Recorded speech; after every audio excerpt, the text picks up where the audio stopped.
welcome and thank you for joining today's webinar on intelligent change readiness. It's great to see that we've got over 100 participants already and maybe a few more will dial in. My name's Rebecca Collings. I'm Director of Collaboration and Change at Nichols, and I'm joined today by members of the Enabling Change Specific Interest Group to discuss how we can use change readiness more intelligently to deliver more effective projects and change.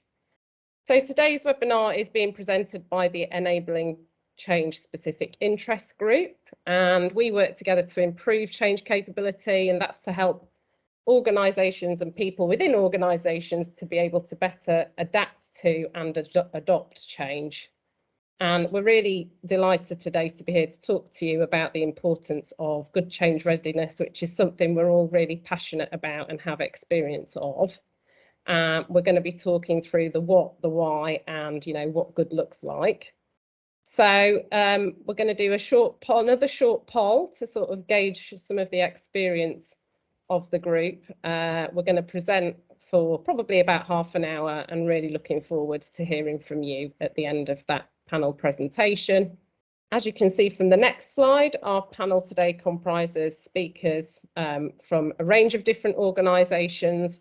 And between us, we have a wealth of change management experience across a variety of sectors, including technology, maritime, government, oil and gas, and the music industry. So some quite different areas of expertise there across the panel. But before we get to hear from our speakers, we thought it would be interesting to ask you a few questions. So starting with the poll, 2 questions.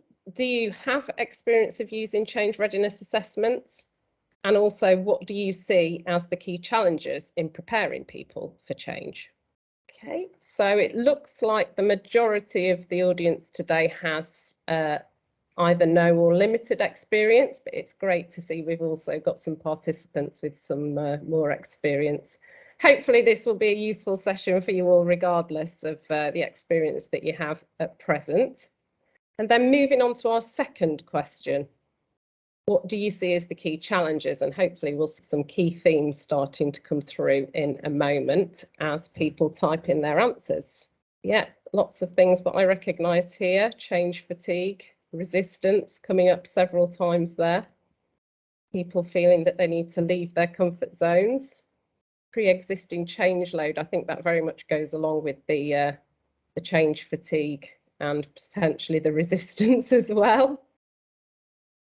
Yeah, there's lots in here about sort of feelings and emotions and behaviours, which is really great because that's some of what we're going to be talking about during the session. So thanks for contributing your thoughts. Certainly a lot of those resonate with me from my own experience of managing change in large organisations. So thanks for making the time to give us some answers to that poll. That just helps the speakers to get a sense of who we've got in the group with us today and sort of some of your perspectives on change readiness. But moving on, before we get into what we mean by change readiness assessment, why we should do it and how to use it more intelligently, it'd be helpful to look at the problem that we're trying to address. I've always been a big believer that you can have the best strategy or project plan in the world, but if people don't buy in, if they don't want to make it work, or they don't even perhaps understand what's expected of them, it will make it challenging, if not impossible, to realise the vision and the strategy that you're setting out to achieve. And the stats that you can see on the screen really show how a lack of change readiness, a failure to invest in thinking about the people impacted by the change and how to support them through it, can really diminish the probability of success. So this is why the Enabling Change Specific Interest Group is very interested in this and in sharing some of our experiences, but also hearing from you today as well. The reality is that projects don't deliver change, people do.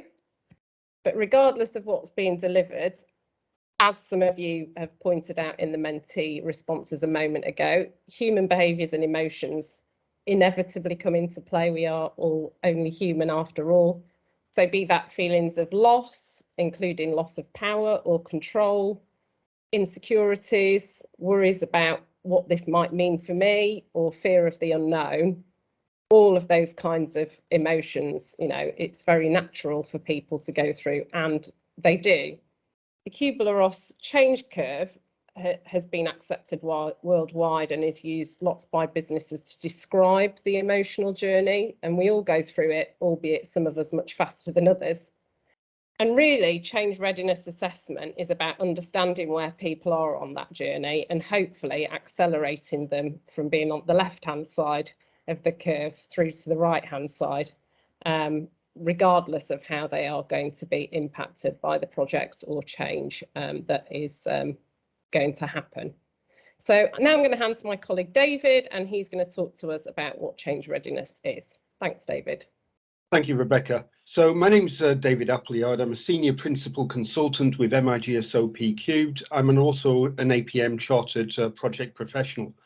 So what is a change readiness assessment? Essentially, it's a diagnostic tool that's used to capture the perspectives and opinions of many of those people who are involved in the change. This aims to include and capture as much what people are thinking about the change, but also, what they're not publicly vocalizing. So, understanding their emotions and what's driving them is absolutely critical as part of this assessment. It's a really valuable tool since everybody involved in change is starting from a different position, a different reality, a different working environment, if you like. So understanding this and engaging with stakeholders and gathering their feedback in a structured and understandable way helps us understand their challenges, their concerns, and allows us to capture and analyse the feedback in a very, very systematic way. Now, when we're doing this, we're going to talk about looking at gathering readiness information around three main areas that Donna's going to dig into a little bit later. These are essentially capability, are we ready? Opportunity, are we willing? And motivation, are we able? It's important when we do these analyses that a wide cross-section of the organisation is assessed to ensure that all impacted organisational units are better understood and, more importantly, that they seem to be listened to. In changes that have been involved with, the levels of maturity, commitment and skills of different parts of an organisation can vary wildly, and this needs to be considered and assessed intelligently to define the appropriate strategy and deployment plans for each of these areas. Finally, this isn't a one-off activity. Change readiness can improve and diminish over time. This can be affected by levels of engagement, levels of communication, and whether or not benefits are being delivered. So here we've got a few examples. So these are quite varied in terms of levels of complexity, since there's really no standard design to a change readiness assessment. But it is important that the content can be displayed in a clear and visual way for executives to be able to quickly understand and analyse the data. There will, of course, be a significant volume of detail behind these that the change team will need to investigate.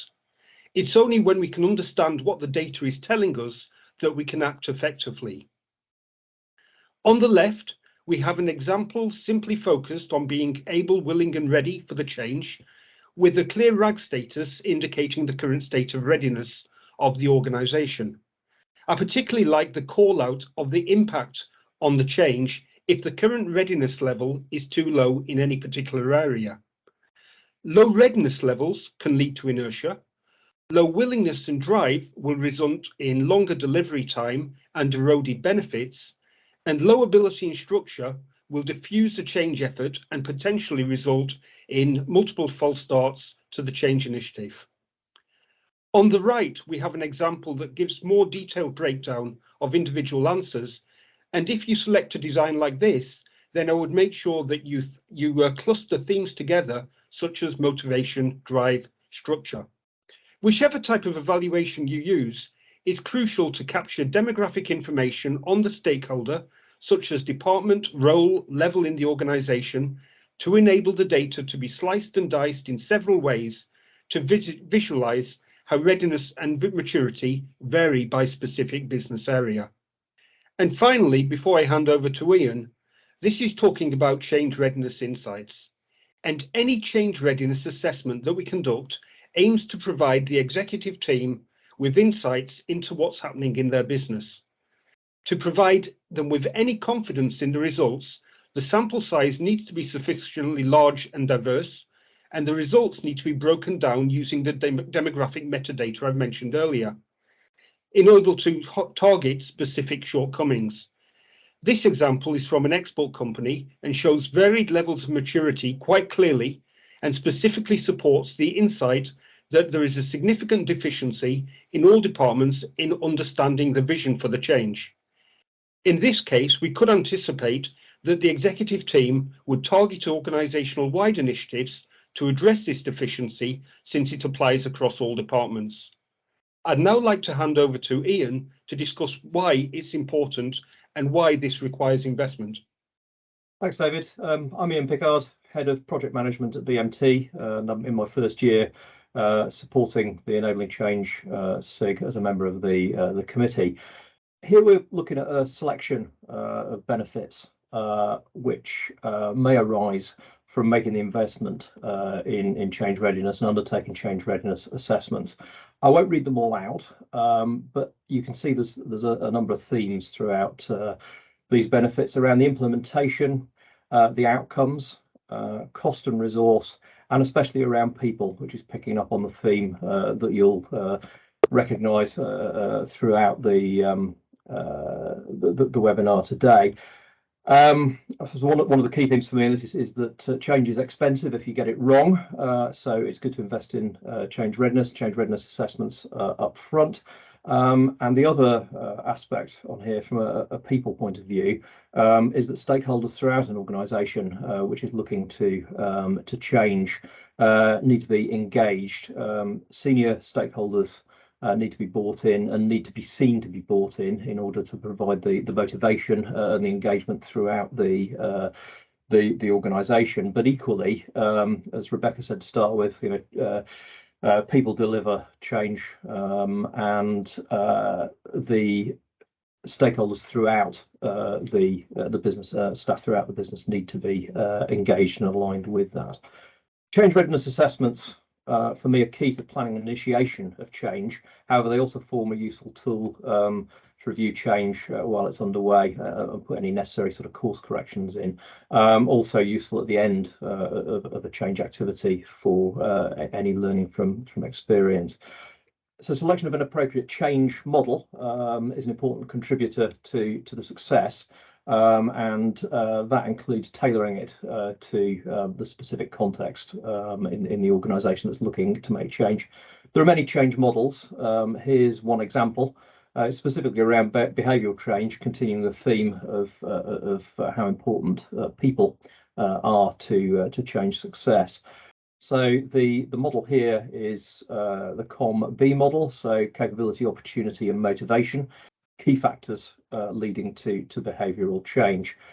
This is an aspect of change readiness which can risk getting forgotten in the planning and the communication, etc. I find it especially interesting and definitely recommend the book, the cover of which is shown on the right hand side of this slide, by Carol Osterwile, recently published by the APM, if you want to get further into the behavioural aspects of change and project success. At that point, I'd like to hand over to Donna for the next section of the webinar. Thanks, Ian. My name's Donna Unitt. I'm Head of Delivery for Rocket Consulting and the current Chair of the Enabling Change SIG.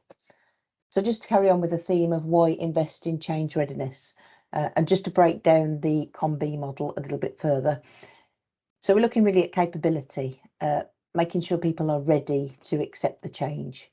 So this can be understanding what will happen and making sure they understand what the change is coming, when the change is coming, and what's part of the change, considering people's needs and looking at also the risks of the change. Then we look at the motivation of the people to want to change, so their willingness. So understanding what's in it for me, so making it specific to them, understanding why the change has come about and why it's needed, and looking at the benefits and also the success criteria of the change and how it will be measured as successful.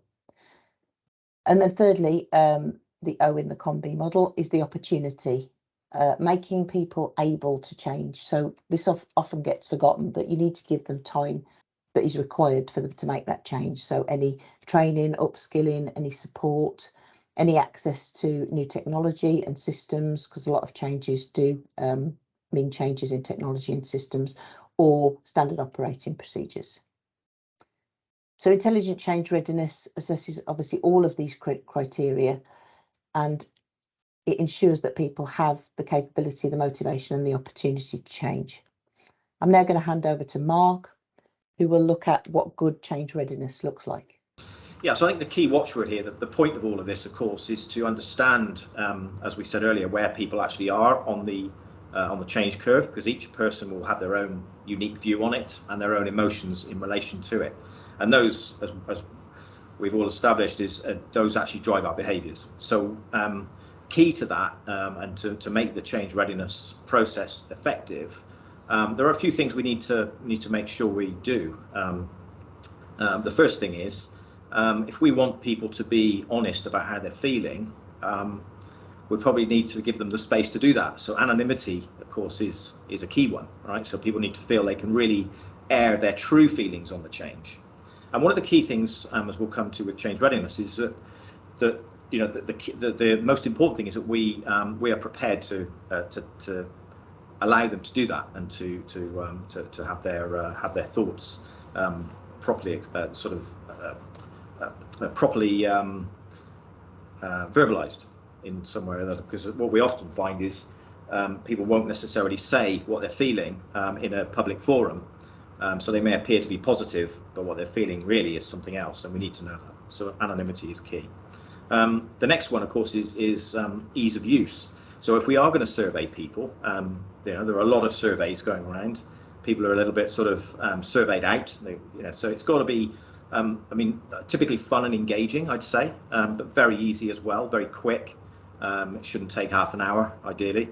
Our rule of thumb at Applied Change is less than 10 minutes typically, and of course it's got to be appropriate to the change and the varied audiences. We've got to take into account culture, different disciplines, experience levels, etc. So that's really appropriate. So it has, people answering questions, it needs to feel relevant to them. And we talked about the frequency. When change readiness is working well, it's actually being used, or intelligent change readiness at least, is being used to guide the change process and the interventions that we're making to help people get more comfortable with the changes that are happening. So it's important to run it frequently, because we want to see, I think David pointed out earlier, that the change readiness is a thing that it's not a constant. It does change over time. So it's important to understand as we run through the change, especially if it's a multi-year change, which many are, and it's transformational in nature. We want to see how the interventions we're putting in place to help people get more comfortable are actually working, and actually whether we've broken something along the way. We may have, in some cases, made things worse. That could certainly happen. So it's important to be frequent with it. And of course, we talked about, I think it was raised earlier, about how to pull the data together. And data is one thing. Actually getting insights that are very, very easy to understand and present, and most importantly, take action on, is really, really critical. So the key to a good assessment is to have something that's, I would suggest, highly visual and very easy to focus in on the areas that need attention. And one of the findings we found with readiness assessment at Applied Change is you can very easily, and the client potentially, can get very easily swamped in data and actually not be able to see the wood for the trees, especially if you're running assessments of, say, 100, 150 people or more, many hundreds of people in some cases. That can easily be true. So once we've got the assessment, as I said earlier, the key to it, what we do with it, is really important. So clearly we want to use the insights to inform the change management approach and prioritization, and show people who are taking part, who are giving up their time to run to take the assessment, run the survey, or whatever it is, that give them the confidence that we're going to actually act on what they say. There's no point asking people the question if we don't then take the action. And that's really takes a bit of bravery from the senior team, both of the organisation and of the change, to be transparent with those who are taking part and who are involved in and or affected by the change, and that, you know, we want to take an honest review and find ways ultimately to help make the change easier for everyone involved. And of course, in order to get that right and to get a good outcome, as in everything, it's all in the preparation and how we set it up in the first place. You know, as I said earlier, if you take the trouble to ask people, but then don't do anything with it, that's almost worse than not asking them in the first place, because they'll just feel, well, they asked me and they ignored what I said. So really important that the leadership team is visibly prepared to do something about it, and that's a very active process, right? So it needs to be very clear that this is important and that it's going to be acted upon, and there's going to be some serious and open and honest reflection about it, which is the second point there as well, about being honest and transparent with the findings. And, you know, from a change delivery team point of view, as we said earlier, you know, it's about regularly checking in. If change readiness assessment is done right, what it's actually doing is guiding the change management activity and focusing it on areas where we know there may be levels of discomfort or confusion or negativity amongst the people we're seeking to influence. And so, you know, as with all things in life, things don't always go the way we think. So we have to be prepared then to also adapt ourselves and our approach based upon what we see coming through from the readiness assessment. And, you know, engagement is key, and a lot of those things that we talked about earlier are critical to that. How it's set up, it's really important. And if people feel, that the leadership team of the organisation and of the change are fully behind this and really ready to hear honestly what's being thought by those involved, even if they're not saying it out loud in meetings, if they're really prepared to listen to that and to reflect on it and take action, that then is more likely to get a higher engagement. Our experience is engagement is always a struggle because of everybody's surveyed out. But what happens is, if you show the first time you run the assessment, you actually act on the responses, the second and third are more likely to get a higher engagement, because people realise that if they don't get involved and have their say, they won't actually have a voice. So so that's a sort of a bit of a spiral, and of course it will go the other way as well. If we take no action, or at least not visibly, then essentially what will happen is engagement will drop off. Just to sort of reflect on that, you know, it is an investment of time and energy from both the team running the process, the assessment process, and for everyone who's given up their time to fill in a survey or whatever data capture method we use. So that has to have a reason, and if we, the key to sort of I suppose the title of the session today is intelligent change readiness. The key to this, and the key to a really strong change outcome, is to use that information intelligently and to act on it, and to therefore guide the change process based upon real data and based upon the insights we're gaining about how everyone involved in the change is actually feeling about it.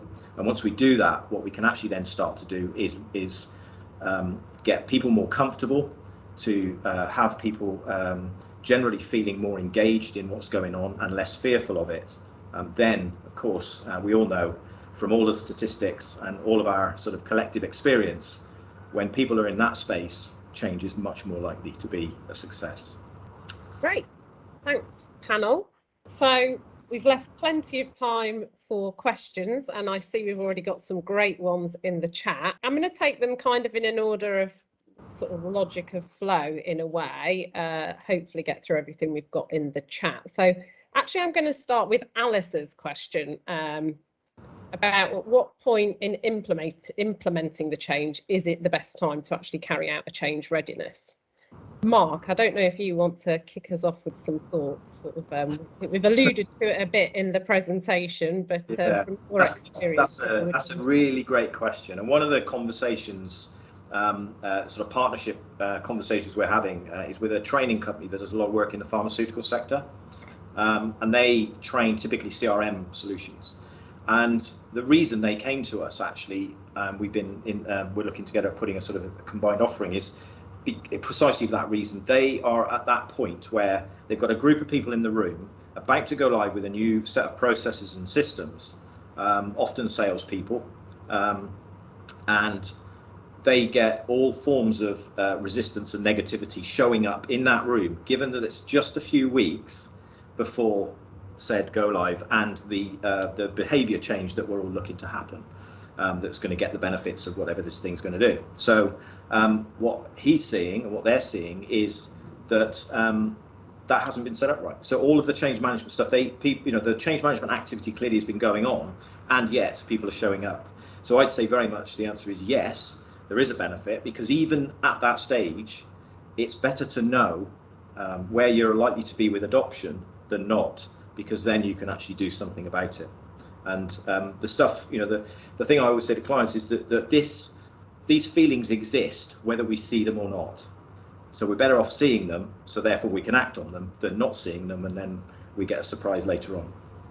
And just to finish that point off, Alice has also asked, can you start too soon? I think in my experience, you probably can't start too soon as long as you've been able to define and articulate the change. That's the key, I think. Good to go to start that assessment. Would you agree, Mark? So I think that's exactly, I was exactly going to say the same thing. As long as you can articulate the change well enough that everybody getting involved knows what they're talking about. Because we have had situations where clients are going a bit too early because they've not even got their head around what the change is yet. But once they've got to that point, absolutely, I think that there is no, that is exactly the right point. Great, thank you. Right, I'm going to move now to a question from Lawrence in the chat. Do many organisations include change readiness assessments as part of their processes and procedures at the beginning, throughout an organisational change, to track that people are aware and on board with the reasons behind the change? David, I'm going to put you on the spot with that question. What's your experience? I think generally it's all pretty mixed. I have worked with clients where we've gone in and we've been requested to focus very heavily on understanding the capability and understanding the behavioural readiness for particular changes. And we've worked with clients to assess this on a very, very frequent basis to understand how people's motivation for the change adjusts over time based on changes within the organisation. We've also used this very heavily to look at individual behaviours of the leadership team and also of the change team to make sure that we've got the right change team, the right leaders leading the change as well. So yes, my experience is mixed on that, but it's certainly something that I've found an awful lot of value in actually doing. And I think partly the reason why we wanted to run this webinar is the panel agreed that often, even where you see this happening or happening more than once, the survey might be done, but what seems to be lacking is the actual sort of visible response to enacting different interventions as a result of what the insights tell you. So I think it's quite a mixed picture, not just in terms of who does it, but how successfully they actually follow through on the results of the change readiness assessments where they do make that investment. Yeah, one thing, Rebecca, I once worked on a very, very large technology deployment, with a very, very large organisation, several different business divisions, and the variation of the state of the readiness of each of those individual business divisions was highly variable. You were going from one that was incredibly detailed, very methodological, very, very thorough, to another division that was pretty much defining things on the back of a cigarette box. And this is why in doing this readiness assessment and breaking it down, to a more granular level is key, because that helps you define the deployment strategy. It helps you identify areas of underperformance, and it helps you sort of target those interventions that are so mandatory to deliver the change. Yeah, and I think in a way that answers one of the questions that Ashok has asked. How often do you collect the data? Once you have it, what do you do with it? How do you target the areas that need improving? Ian, I don't know if you want to build on that point David was just making there. Yeah, I mean, I think you'll see it a couple of times in the material, a sort of spider's web type of diagram, and that can be used to target sort of priority areas and work out where the focus needs to be. But what you can also see is if the assessment, the surveys are repeated, you can see how each of the areas on the diagram is progressing over time. So if scores are low in a particular area at the start of the change, and you use that to focus on, for example, communications or stakeholder engagement, a follow-up survey can see whether that's made any difference. If it has, great, you can focus on a different priority, well, obviously maintaining attention on particularly something like comms, because that's really important. But alternatively, if it hasn't improved, you can start to unpick why and maybe change the approach to that priority area. Yeah, great, thanks. We've got an absolutely fantastic question in from Paul about coping with change apathy. Works in an organisation which rolls out changes almost constantly, impacting processes and tool sets. Do we have any ideas for coping with that? Donna, I don't know if you want to lead us off with your thoughts. Oh, thanks for that one. Yeah, I mean, yeah, it's the norm, isn't it? I've worked in organisations where changes get confused as well. So not only apathy, but where you're trying to measure the benefits of one change, but you've put in other changes, so the benefits then no one can align them, which is again difficult. I'm not really sure about how to answer the apathy part though. Has anyone else got any? Well, it's a source of the apathy, isn't it? I mean, generally, I had a client a couple of years ago that were basically exhausted, and the reason they were exhausted by change, the amount of change they pushed through, was because of the extraordinary kind of back forces, if you want to call it that, to use the sort of Lewin, the force field analysis. It's the things pushing against the change. So organisation sort of constructs, getting the buy-in, getting all of the sort of politics that happen, the culture, all that kind of thing causes change to kind of slow down. So you might have great energy, you might have great sort of forward motion, but if these restraining forces, if you like, aren't addressed, what happens is you get this kind of sense of exhaustion, and with that comes apathy. And that's one of the things we always test for is, what are the things likely to slow the change down? What can we do therefore to reduce their effect? Cotter talks a lot about this in terms of the construct of a typical large organisation, by definition, slows it down in terms of change. So there's various ways you can sort of recognise that and then deal with it in a different way, perhaps having a spin-off organisation, for example, at a very extreme level. But there's other things you can do as well to soften up the organisation a little bit so that it's more change ready and therefore more able to adapt more quickly. Because one thing's for sure, there are big organisations on this planet who are innovating at a phenomenal, eye-watering pace, and they seem to be able to deal with it. So it's standing that and then applying that thinking into this scenario. I think another one of those causes of apathy, it tends often to be sort of the lack of alignment to the vision and the lack of clarity of that vision. So, I think, if you're doing that and you're sharing that vision and you're doing that in a compelling way, that certainly helps. The other aspect I would say about overcoming that apathy is just understand, talk to the people and understand why they're feeling that. Because, there's going to be factors around their particular part of the workplace that are impacting on how they're feeling. Yeah. That's true. We have talked as a specific interest group about whether people might be interested in more sort of in-depth thinking around dealing with change resistance, fatigue and apathy. So that sounds like it might be a topic worth doing some more either events or some materials around. Thank you. Okay, I'm going to go right to the top of the list now. Tamsin asked a question early on about, do we think organisations might sometimes be too quick to select a large-scale change without fully considering other options, perhaps in order for leaders to make their mark or due to the overestimation of the likelihood of the change being a success? Mark, you look like you've got an answer. No, I don't want to steal the show. I was going to say, I'll dive in if you want, Rebecca, on that one. And I think it's a great point. And it's for me, it speaks well. I think we've probably most or all of us have seen it, and it provides a really good justification for change readiness and effective change readiness assessment, because if it's a single individual trying to drive change to, as it says in the question, to sort of make a mark, a broader change readiness assessment will indicate whether or not other stakeholders, senior stakeholders, and the stakeholders within the business feel that that is an appropriate change to aim for and to initiate, and judge the level of buy-in across the business.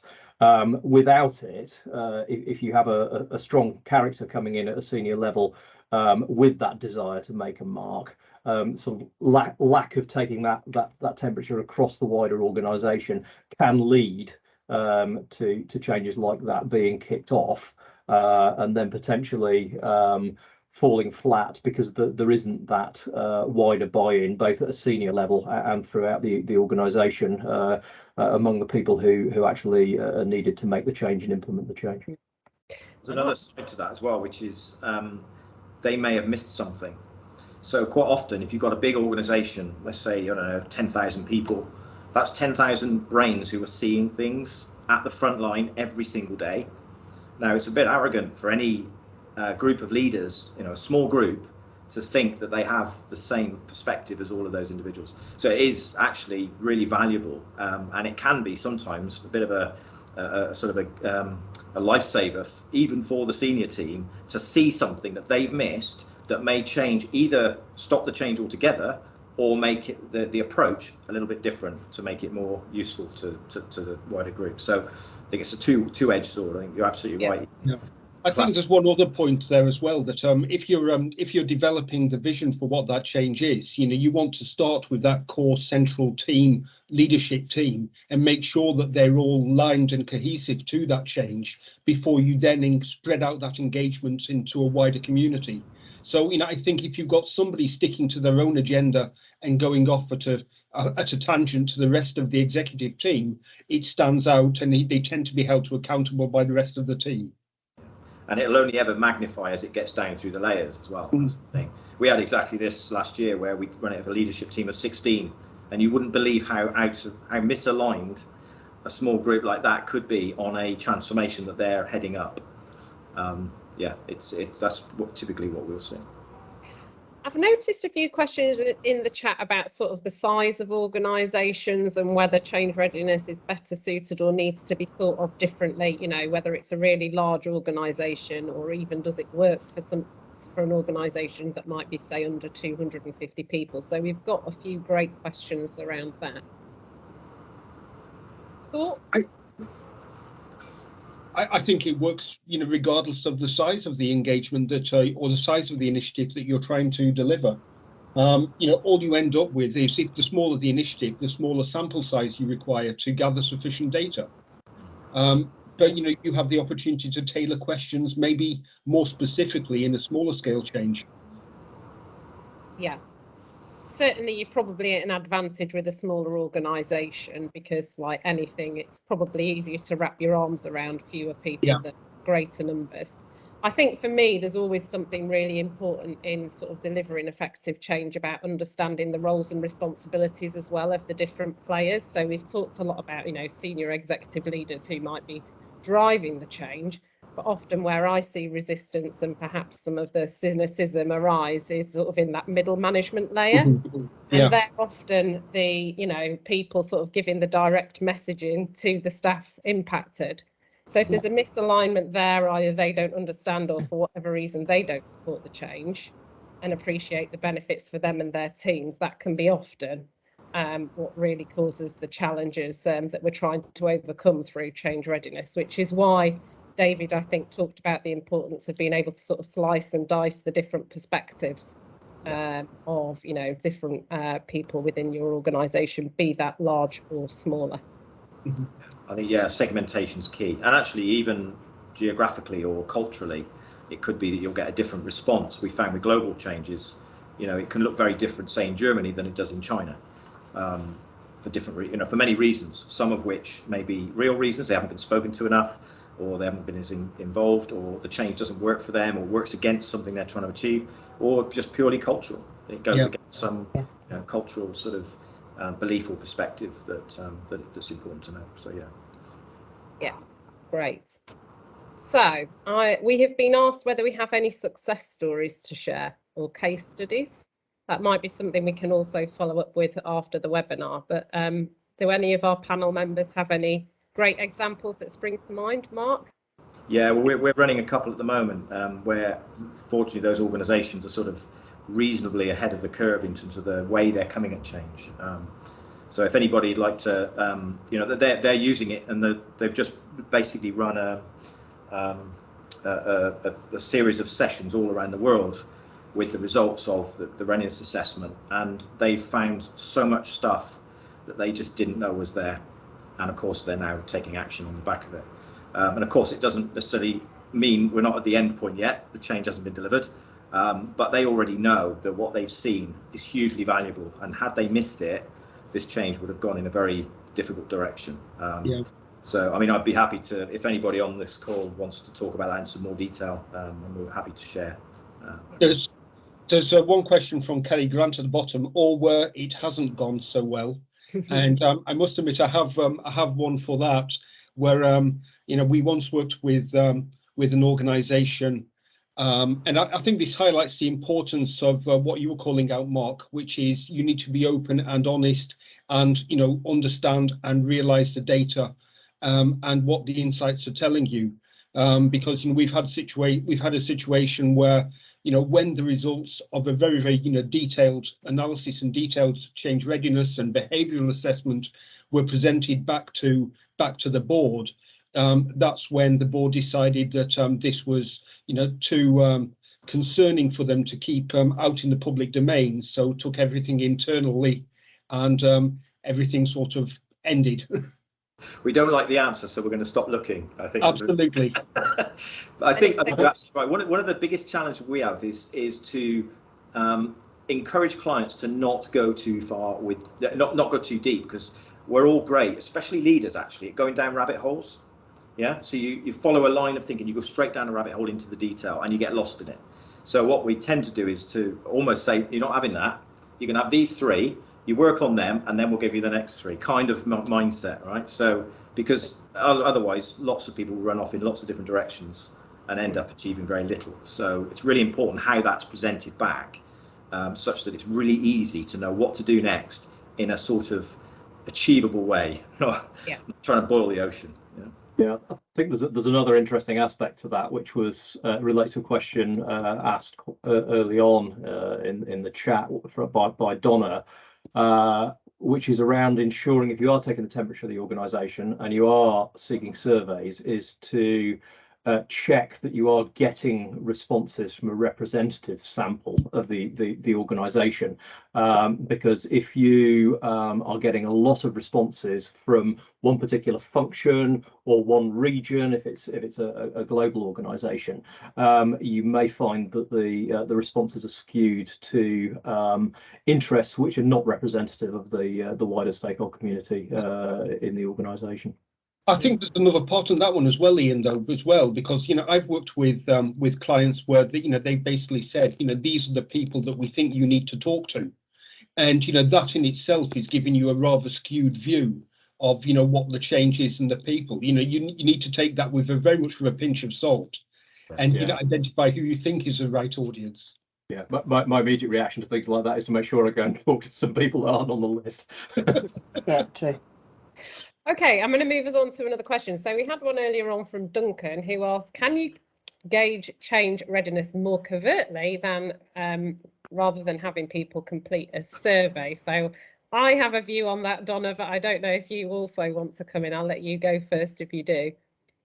Yeah, no, I agree. I mean, it's really part of the change sort of stakeholder management, isn't it, really, and stakeholder readiness. So I think, I don't know whether you guys do the same, but you have the change readiness, but you also have stakeholder management. So you identify all of your stakeholders and then you basically assess where you think they are at a point in time in terms of from the conversations you've had or the meetings that you've had. So yeah, that's more of a sort of objective view, isn't it? You're looking at how you think they're feeling about the change at a time, or whether they're a supporter or a blocker, etc. Yeah. I mean, my view is in a healthy organisation that, you know, embraces and manages change well, it's a tool, but it should also complement conversations between, you know, staff and managers and leaders that are happening on an ongoing basis, so that the organisation is quite self-aware and understands, you know, what it needs more of, what it needs less of, you know, be that more communication and engagement, be that better training, etc., etc. But if you're reliant just on those conversations, as we've said, you know, dependent on the health and maturity of the organisation that you're talking about, a lot might get missed because people don't feel psychologically safe to, you know, actually raise what's on their minds, or it's only the loudest people that get heard and they might not be, you know, given a fully representative view. Yeah. So I think, you know, there are definitely other ways that could and should be deployed to really understand how you want to manage your change plan and to make that as effective as possible for people. But this is a really great way of gathering data, which we all know is increasingly important, and being able, as we keep trying to emphasise, to then use that data intelligently to make the most of the resources that you've got dependent on what you're trying to deliver. I think two other ways as well, Rebecca, in that, you know, first of all, you know, water cooler discussions are always valuable. They're unstructured, but you get open, honest feedback. And the second thing that I would never sort of downplay would be the effect that a change agent network can have to gather feedback from the workplace and to feed that back into the change team. You know, both of those are, you know, very good ways to supplement information from a change readiness. And I think that's the point. I agree with that. And the point is, when you see something, you can use that network and those traditional methods, if you like, to go and get a bit deeper, yeah, to understand. Yeah.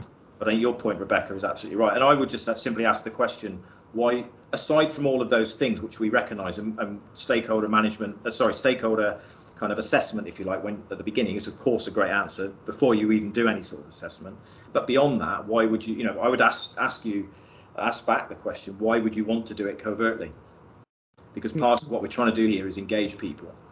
So that would be one to ask yourself, to reflect on. You know, is that something you want to do in the fullness of time anyway? Yeah. And we're nearly out of time. I think we're definitely going to have to take some questions away to answer them offline, which we will do. I'm going to finish with a question from Anna, who's asked, do we think a change readiness role should sit I think, in the communications area or from the wider organisation? I've often seen it sit alongside HR, but that often then only riles up the wider organisation. So do we have a view, panel, on, you know, who leads this and does it, and where, you know, this comes from within an organisation, or does that not really matter? Is the most important thing that it's being done? I think there was another question as well, just to add to that, from Ben earlier, around whether it should be a contracted external person who's managing the change or somebody internal. That's the pros and cons. They've both got benefits. Yeah, exactly. And I guess that's as well. Where does, if it's internal, where does it sit within the, or external, where does it sit within the organisation? We found generally the trust can often be stronger externally when, you know, there's the anonymity is protected, and you know, there's a sense of objectivity of a third party coming in. They've got no angle, you know, or no axe to grind, as it were. So That's yeah. Well, thanks to the panel for letting me fire questions at them, and more importantly, thanks to you all for joining today and asking some fantastic questions. We will make time to answer those that we haven't been able to cover in the time that we had left. We hope it's been a useful session and interesting for you to join. As I mentioned at the outset, there will be a survey, another survey. We've talked about being surveyed out, but there will be a survey for you to give some feedback through if you wish to do so. The slides and video will also be available on the APM site for those of you that wish to access them afterwards. And then it just goes for me to say thanks to the panel for speaking, and thanks also to some of the members of the SIG that haven't spoken today but did contribute to the development of the session. And yeah, if any of you do want to have a follow-on conversation, please feel free to reach out to us, and you've certainly given us some food for thought about some future sessions that we might run on the back of this as well. So wishing you all a great afternoon. Thanks for joining us, and hopefully we'll see you at another event soon. Brilliant.